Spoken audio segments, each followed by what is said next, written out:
What?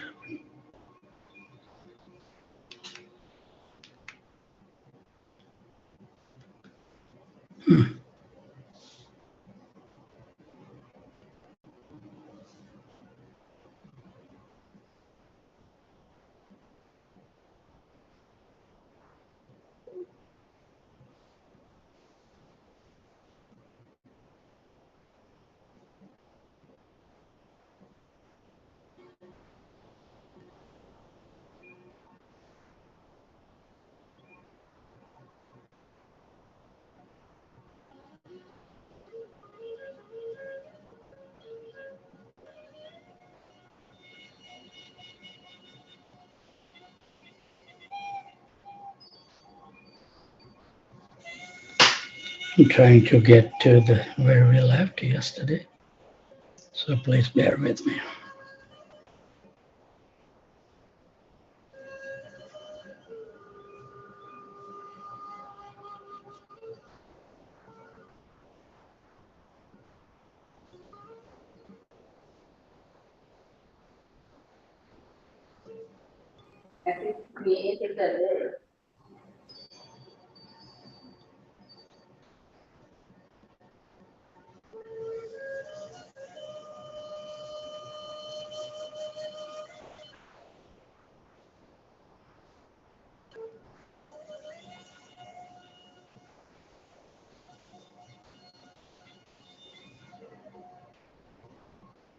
Oh, we started the chapter 3.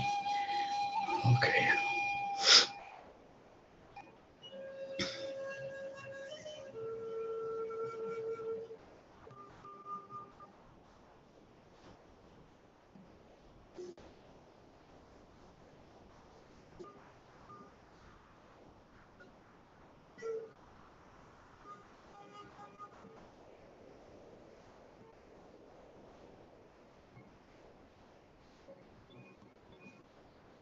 Okay, we got it. So it took a little longer time. So I'll read one paragraph that we did yesterday to bring up to the speed, and then we will continue.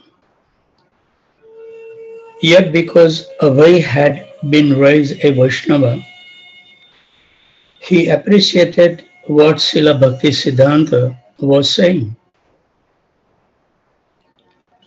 Abhay had already concluded that this was certainly not just another questionable sadhu, and he pursued the truth in what Srila Bhakti Siddhanta said.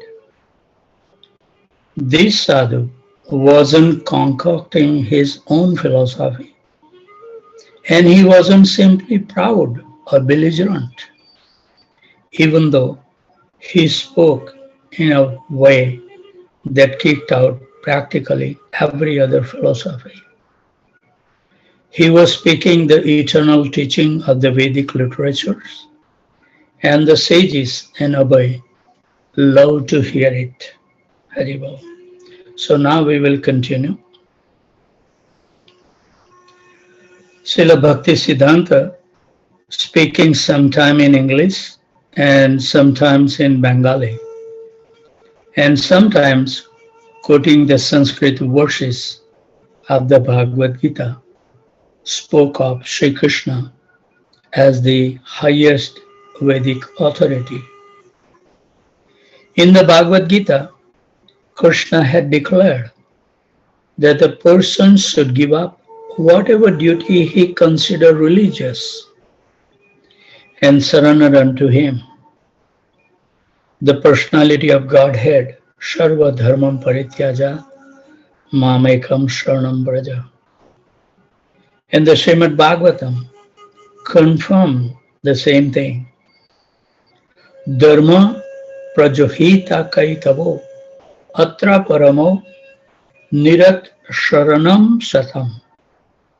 All other forms of religions are impure and should be thrown out. And only Bhagavad Dharma, performing one's duty to please the Supreme Lord, should remain. Srila Bhakti Siddhanta's presentation was so cogent that anyone who accepted the Shastras would have to accept his conclusion. The people were now faithless, and Bhakti Siddhanta, and therefore they no longer believed that devotional service could remove all anomalies, even on the political scene. He went on to criticize anyone who was ignorant of the soul and yet claimed to be a leader. He even cited names of contemporary leaders and pointed out their failures. And he emphasized the urgent need to render the highest good to the humanity by educating people about the eternal soul and the soul's relations to Krishna and devotional service. By the way, I feel very good on my face. I put some cucumber like one of the devotees suggested. And then also I got some good cream that really helped me. So I was really peacefully chanting the Hare Krishna in the morning. Last 3-4 days was really painful. But you know, one thing it's realized, when we suffer, then and then we can appreciate when the good time comes. So it's a very good combination. Abhay had never forgotten the worship of Lord Krishna or his teachings in Bhagavad Gita. And his family had always worshipped Lord Chaitanya Mahaprabhu, whose mission Bhakti Siddhanta Saraswati was espousing. As these Gaudiya Math people worship Krishna, he also had worshipped Krishna throughout his life and had never forgotten Krishna, Haribol. But now he was astounded to hear the Vaishnava philosophy present so masterfully.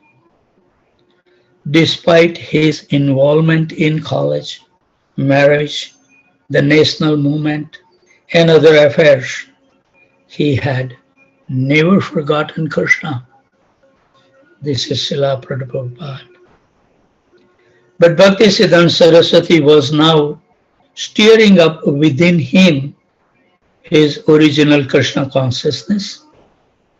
And by the words of the spiritual master, not only was he remembering Krishna, but he felt his Krishna consciousness being enhanced 1,000 times, 1,000,000 times. What had been unspoken in Abhay's boyhood, what had been vague in Jagannath Puri, what he had been distracted from at college, what he had been protected in by his father, now surged forth within Abhay in responsive feelings, and he wanted to keep it. He felt himself defeated, but he liked it. He suddenly realized that he had never before been defeated. But this defeat was not a loss. It was an immense gain. So in the words of Srila Prabhupada, he is describing this incident as follows. I was from a Vaishnava family, so I could appreciate what he was preaching. Of course, he was speaking to everyone, but he found something in me. And I was convinced about his argument and mode of presentation. I was so much struck with wonder. I could understand that here is the proper person who can give a real religious ideas. It was late. Abhay and Naren had been talking with him for more than 2 hours.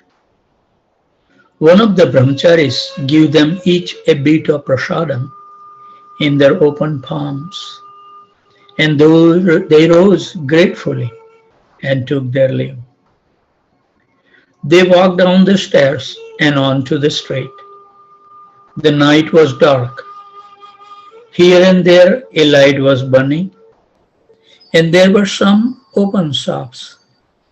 I was describing at 3:30 meditations that how we should learn to live natural life, and that was point was made.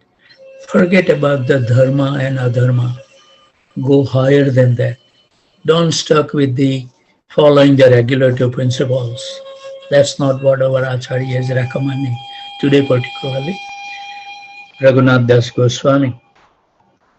And we can see that how Vedic culture was so prominent that they must have derived so many benefits, even though we may feel that our forefather didn't took up the devotional service, but look at their life. Completely dedicated, complete, have faith. Whatever comes in their life, they accept it. They never look for any advancement. That is something. I was still remembering my father. He walked 35 years, 5 miles each way, starting at 3 a.m. in the morning, coming back home 5:30. They never thought that we should have something better. They utilize their body by walking. They never think that let me get the bicycle. As soon as our progression happens to have more facility, we have created a mess in the society. And we can see that now so much trouble. Before that it was so nice. The occupation was like fixed generation by generation. If somebody is having the grocery shop, generation after generation, they will run the grocery shop. They never think about anything because they were completely satisfied. If somebody was the earth potter, generation after generation, they were creating the earthen pot. Somebody is trailer, then they will make those clothes, and they were happy. Everybody was happy. And the homes in the villages actually was nothing but the raw land. And then they will put the cow dung on the wall and on the floor. In my house, I have the cow dung everywhere. And in the winter, it creates the heat. In the summer, it creates automatically coolness. There is no need for extending that facility. They were completely satisfied. And I was telling that, sometimes the rain doesn't come and they have to marry their daughter. Then I heard myself through my ear, oh, this year the crop is not good, so we will marry our daughter next year with nice way. They have a complete faith. They never thought that, okay, let's bore and create the well and put the electric motor and get the water. No, they were completely dependent on Krishna. Simple life. And that most struck thing was when I was in my childhood, we never used to have the wheat chapatis or something because it's called the second level of food. We used to use the millet thick chapatis. We call in a Gujarati juwa rotla. And we were completely satisfied. But the thing is, whenever we used to have a guest in our house, that's the only day we will use to get the puri and like that. So I was just thinking that how high that moral was at that time, that they live simply. But when the guests come, they treat them like anything. So the principle is whatever we have, if we use for our own pleasure, is misery. But you use for someone else, that's the greatness and happiness. But we have become so miser. Completely reverse life we are living, and we want to live. Look at our fathers, and there was no hospital. Nobody was getting sick, and they used to live 100 years. I used to know my uncle, this time I have the meeting with all the young kids in my family. And I tell them, the laddu that big. My uncle used to eat 7 or 8 laddus, but they have a digesting power at that time that they can digest. Now, when we make on a Sunday feast, everybody will say, okay, give me only half laddu because we have no digesting power. The fire is lost by drinking the cold drink, ice cream, all nonsense thing has burned out everything. It was so nice life, actually, and they live very nicely. They were, I have never seen my father has very less money. I have never seen him in anxiety that what I'm gonna do. Our roof always leaks in the monsoon season, but there was no worry. They accepted. That's the key thing. They remain dependent on Krishna. They don't want to change anything or to make it our situation better. No, whatever is there. That's what I was telling. That some of these people they repair the shoes in India. What their investment for the business? They don't pay rent. Nothing. They just maybe have spent 200-300 rupees of this material, and they sit on the street and repair the shoes, and they live the life. And they never think that, oh, I have to have a car or I to have a bicycle even. They were completely satisfied. So this is we should learn. That was the culture. Remain dependent on Krishna. Whatever it comes on our way, we should completely satisfy. And if you do that, you can live very happily. No disease will enter into your body. You don't have any medical expense. You can enjoy with little money whatever you have. Wonderful. Hope that we can turn around. So they walked down the stairs and onto the street. Night was dark. Here and there a light was burning, and there were some open shops. Abhani pondered in great satisfaction what he had just heard. When we heard great thing, we never feel or we never dwell. Look at this, what the Prabhupada and the Naren is doing. They are dwelling. That's what the Brajbasis does. Before they met Krishna, they will think about everything, how this thing will go, how they are going to react, how they are going to offer obeisances, how they are going to show everything. When the time is there, they enjoy the time and they meditate. They remember everything what is happening. And when they come to the village, they will share the whole story, give the benefit to the other people.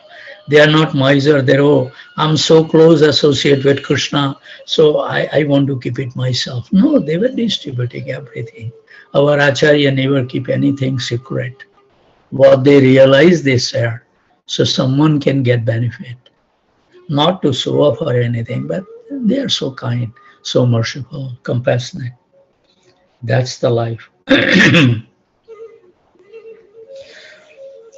Srila Bhaktisiddhanta's explanation of the independence movement as a temporary, incomplete cause had made a deep impression on him.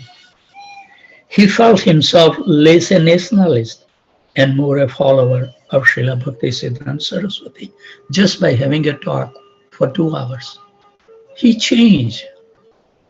That's what I was telling today, that if our consciousness is improving, our consciousness is changing, our actions should change with it, and our life should reflect it, those changes. And if there are no changes, that means that we have maintained our heart still heart. And unless and until we have the heart surgery by our spiritual master, what is the hope we have? Everywhere is a dense molds of ignorance. Passion is so prominent. The external energy of Krishna is working so hard to keep us bound. Unless we really become fortunate to receive the mercy from our spiritual master and the acharyas, open up our eyes, show us the reality, that don't become attached to something which is temporary, become attached to something that will last for many, many lives. That's only Krishna. But we have no faith in the words of spiritual master and also in the scripture. And that's the reason we are suffering. Otherwise, look at that. Prabhupada says in any activity he performed, he never forgot Krishna. That's what is required to become free from the cycle of birth and death. He also thought that it would have been better if he were not married. This great personality was asking him to preach, and he could have immediately joined, but he was married, and to leave his family would be an injustice. Some people become emotional and give up without having proper understanding and detachment. They become more attached later on. As it says that if you press the spring forcefully, more and more you press it, the time will come and when you release it will go out 1,000 times more forcibly. So we have to learn the art to slowly divert our attentions and activities. Slowly. Like when we walk, we never take another step until we know our feet is fixed on the earth. That is what is required in spiritual life also. Walking away from the ashram, Naren turned to his friend, quote, "So, Abhay, what was your impression? What do you think of him?" Unquote. How Prabhupada responded? He is wonderful. The message of Lord Chaitanya is in the hand of a very expert person. And Prabhupada is describing this incident in few lines in his own words. I accepted him as my spiritual master immediately, not officially, but in my heart. And that's important. External thing won't help until we tear it apart, the heart. Internal dedication must arise. External thing, we can keep on doing it, so many things to please other people. But internal effort is more required. I was thinking that I had met a very nice saintly person. Satisfaction should come in our heart when we meet those kind of a personality. And when we read, we are associating with them. So we should feel very blissful. After his first meeting with Srila Bhaktisiddhanta Saraswati, Abhay began to associate more with the Gaudiya devotees. That's the ultimate result. You should increase those activities which is bring you closer to Krishna and give up those activities that is keeping you apart from Krishna. Simple. This is also the two conditions of the surrender, that accept those things which can help us to go closer to Krishna and reject those things which take away from Krishna. So Srila Bhaktisiddhanta Saraswati was one of 10 children born to Bhakti Vinod Thakur, a great Vaishnava teacher in the disciplic line from Lord Chaitanya himself. Before the time of Bhakti Vinod, the teachings of Lord Chaitanya had been obscured by teachers and sects falsely claiming to be followers of Lord Chaitanya, but deviating in various drastic ways from his pure teachings. The good reputation of Vaishnavism had been compromised. Bhakti Vinod Thakur, however, through his prolific writings and through his social position as a high government officer, re-established the respectability of Vaishnavism. He preached that the teachings of Lord Chaitanya were the highest form of theism and were intended not for a particular sect or religion or nation, but for all the people of the world. He prophesied that Lord Chaitanya's teachings would go worldwide and he yearned for it. Haribol. What time it is? We go already over. Sorry, I didn't check the clock, but the time that we need to stop, we should be punctual in our practices. And so many devotees may have to do the household affairs.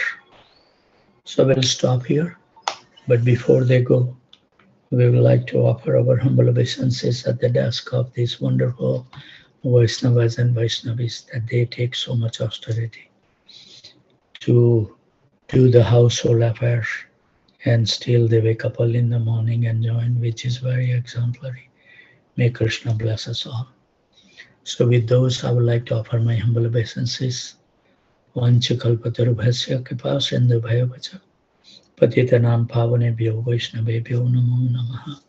Thank you very much. And if Krishna so desire, and if your soul remain inspired, please join at 2 o'clock in the morning tomorrow. I'll be there. Thank you very much.